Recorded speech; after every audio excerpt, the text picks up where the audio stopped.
बहुत पहले की बात है। धरती पर सब कुछ नया था। एक दिन वैवस्वत मनु, जो सूर्य देव के पुत्र थे, नदी के किनारे पूजा कर रहे थे। तभी अचानक एक छोटी सी मछली उनके हाथों में आ गई। मनु चौंक गए। उन्होंने सोचा, इसे नदी में छोड़ दूं? लेकिन मछली ने बड़ी करुणा से कहा, मुझे मत छोड़ो, बड़ी मछलियाँ मुझे खा जाएंगी। मुझे अपने साथ ले चलो, मेरी रक्षा करो। मनु ने मछली को धीरे से अपने दोनों हाथों में उठाया और नदी से दूर पेड़ों के बीच एक पगडंडी पे चल पड़े।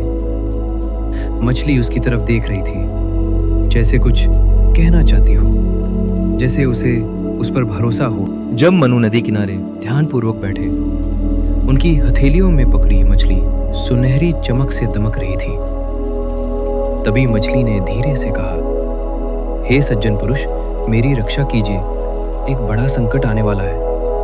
यदि आप मेरी रक्षा करेंगे तो एक दिन मैं आपकी रक्षा करूंगी। मनु मछली को अपने घर ले आए और उसे एक लोटे में रख दिया। लेकिन कुछ ही समय में मछली बड़ी हो गई। उन्होंने उसे घड़े में रखा, फिर तालाब में, लेकिन मछली हर बार और बड़ी हो जाती थी। मनु हैरान थे। ये कोई साधारण मछली नहीं थी। मछली अब इतनी बड़ी हो चुकी थी कि कमंडल उसके लिए बहुत छोटा पड़ गया।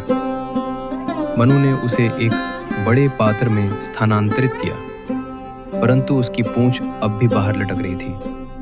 वह चकित थे। ये साधारण मछली तो नहीं थी। तभी मछली ने मनु से कहा, मैं कोई साधारण मछली नहीं हूँ, मैं स्वयं विष्णु हूँ। जल्दी एक महाप्रलय आने वाला है जो सारी दुनिया को बहा ले जाएगा। तुम तैयार हो?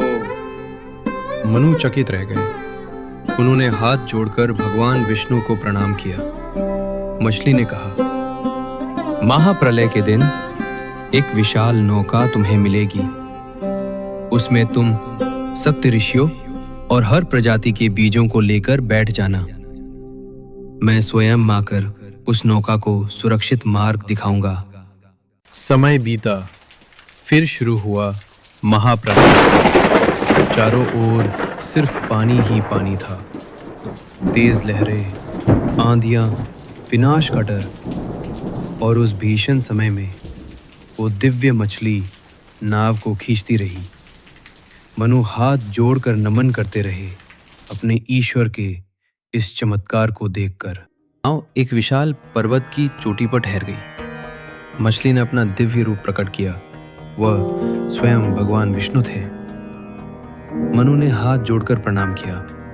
सृष्टि को बचाने का वचन पूरा हो चुका था। मनु हाथ में ज्ञान का वो पांडुलिपि लिए नए युग की ओर बढ़ चले।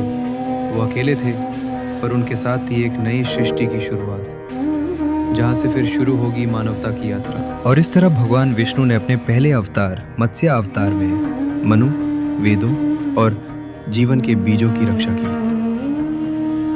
जब सब कुछ बह गया, तब एक नई शुरुआत संभव हुई, क्योंकि धर्म और ज्ञान बचा लिया गया था।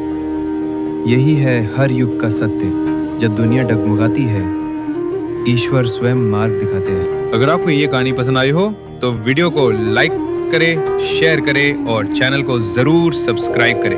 और हाँ, समय पर नोटिफिकेशन पाने के लिए बेल आइकन भी जरूर दबाएं।